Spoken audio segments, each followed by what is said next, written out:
ქართული ფერმერებისთვის სუპერმარკეტებში შესვლა და პროდუქციის განთავსება საკმაოდ დიდ ბარიერებთან არის დაკავშირებული. აქედან გამომდინარე, მათთვის გასაღების ძირითადი არხი აგრარული ბაზრებია. მიზეზი ფასია, რა ნაწილშიც სუპერმარკეტებს ფერმერებთან შედარებით გაცილებით დიდი უპირატესობა აქვს. დარგობრივმა ასოციაციამ საკითხის გადაწყვეტის მიზნით უკვე დაიწყო მოლაპარაკებები რითეილ სექტორთან, რათა ფერმერებმა წარმოებული პროდუქციის შეტანა ქსელურ მარკეტებში უფრო მეტად შეძლონ. რა უშლის ხელს ფერმერების რითეილთან თანამშრომლობას, ფერმერების პრობლემებზე სასაუბროდ საქმიან დილაში ფერმერთა ასოციაციის დირექტორი თამარ თორია მოვიწვიეთ, რომელიც უკვე შემოვერთდა ჩვენ სტუდიას. თამარ, მოგესალმები. პირველ რიგში მადლობა სტუმრობისთვის.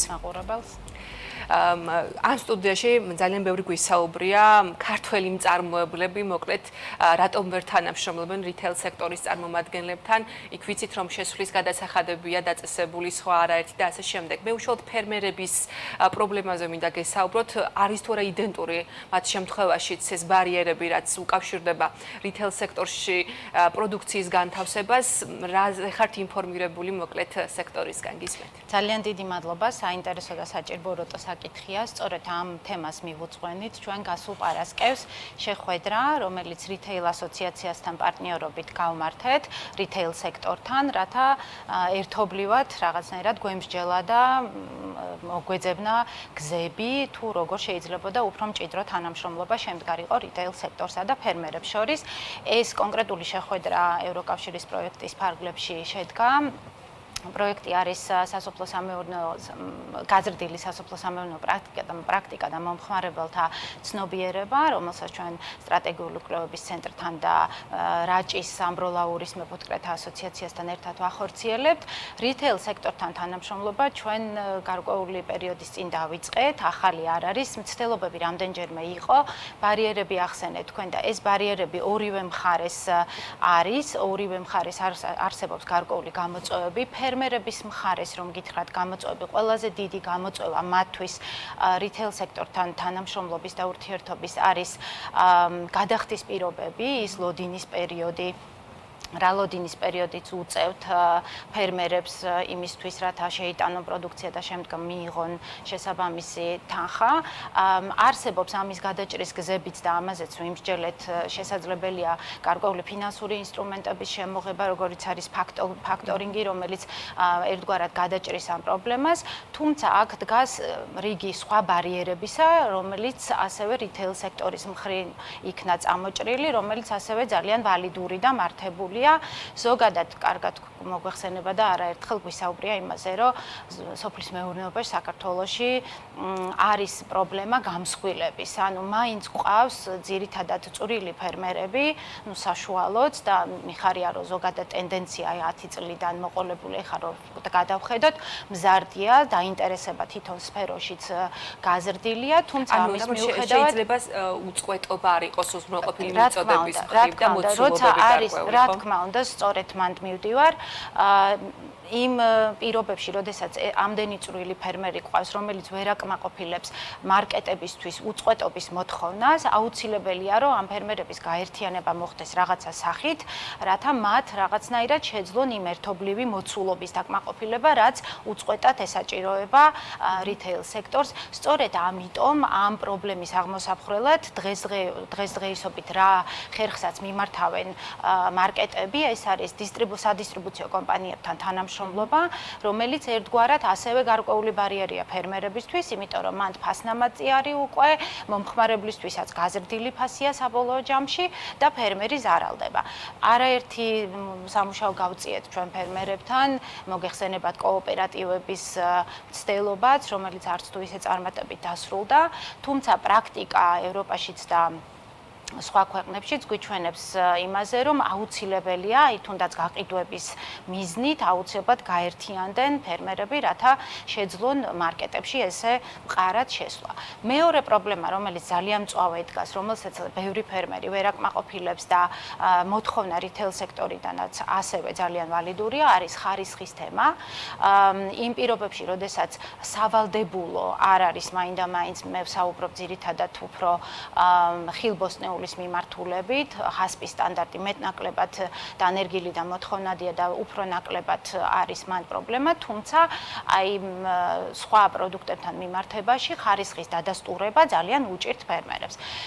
რიტეილ სექტორს აქვს თავისი ხარისხის მართვის სისტემები, ძალიან მინიმალური, მაგრამ ჩვენ მიგვაჩნია, რომ არ არის ეს საკმარისი საიმისოდ, რომ რეალურად მიგვაჩნდეს ჩვენს როგორც მომხმარებელსაც, რომ ეს პროდუქტი ნამდვილად არის ხარისხიანი, უვნებელი და მიკვლევადი.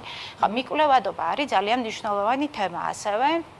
ანუ მარტივიანით რო ვთქვა მომხმარებლისთვის, რას ნიშნავს მიკვლევადობა, რომ რეალურად მე მყიდველმა ვიცოდე პროდუქტი საიდან მოდის.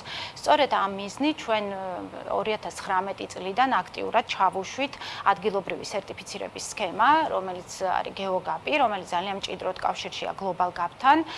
Global Gap-ი მოგეხსენებათ არის ხარისხის სტანდარტი ევროპული ბაზრებისთვის, ექსპორტს რეალურად ვერ განახორციელებ უმეტეს შემთხვევაში თუ Global Gap-ის სერტიფიცირება არ გაიარე და ვერ შეიტან რიტეილ სექტორში ევროპის ბაზრებზე.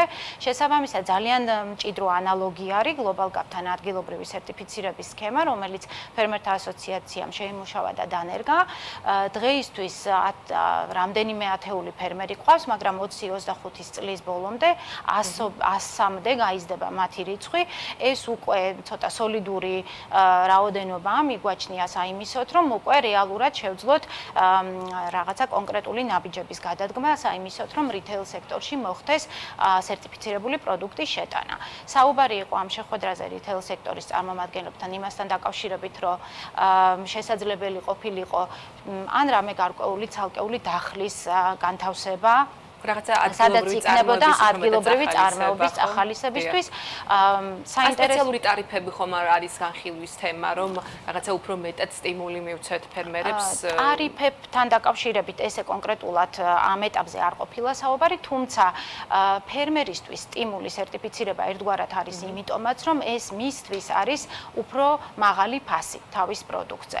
შესაბამისად, ჩვენ არაერთი კვლევა ჩავატარეთ, მათ შორის ჩვენმა პარტნიორმა ორგანიზაციებმა, მომხმარებლებს შორის და რეალურად კვლევა მაჩვენა, რომ მომხმარებელი ამ ეტაპზე მზად არის, რომ ცოტა მაღალი ფასი გადაიხადოს, იმ შემთხვევაში თუ რეალურად დანამდვილებით ეცოდინება, რომ პროდუქტი არის ხარისხიანი.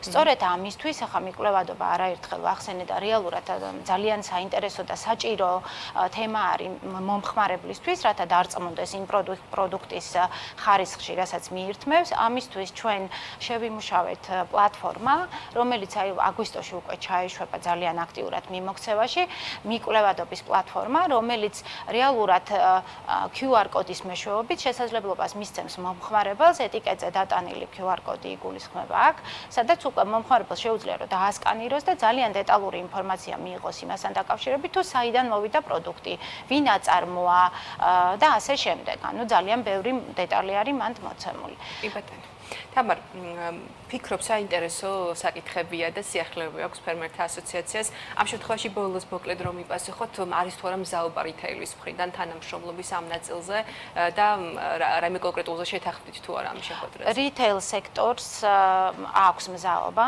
იმ შემთხვევაში თუ რაოდენობა იქნება გაზრდილი, შესაბამისად როცა ვსაუბრობთ იმაზე, რომ 100-მდე აიწევს ამ ფერმერთა რაოდენობა, უკვე მათთვისაც ნამდვილად იქნება საინტერესო კონკრეტული ნაბიჯები, კონკრეტულ სქემაზე შეთანხმება და ვიმედოვნებთ, რომ ეს ასეც მოხდება და 2026 წლიდან უკვე სერტიფიცირებული პროდუქტის განთავსება შესაძლებელი იქნება სუპერმარკეტების ქსელებში და მომხმარებელსაც ექნება შესაძლებლობა, რომ შეიძინოს ხარისხიანი პროდუქტი. კი ბატონო, თამარ, ძალიან დიდი მადლობა, ვფიქრობ საინტერესო ინფორმაცია გავუზიარეთ ჩვენს მაყურებელს და ფერმერებზე ძალიან ბევრია დამოკიდებული ხარისხის კუთხითაც და წარმოების უწყვეტობასთან დაკავშირებითაც. მადლობა კიდევ ერთხელ სტუდიაში სტუმრობისთვის.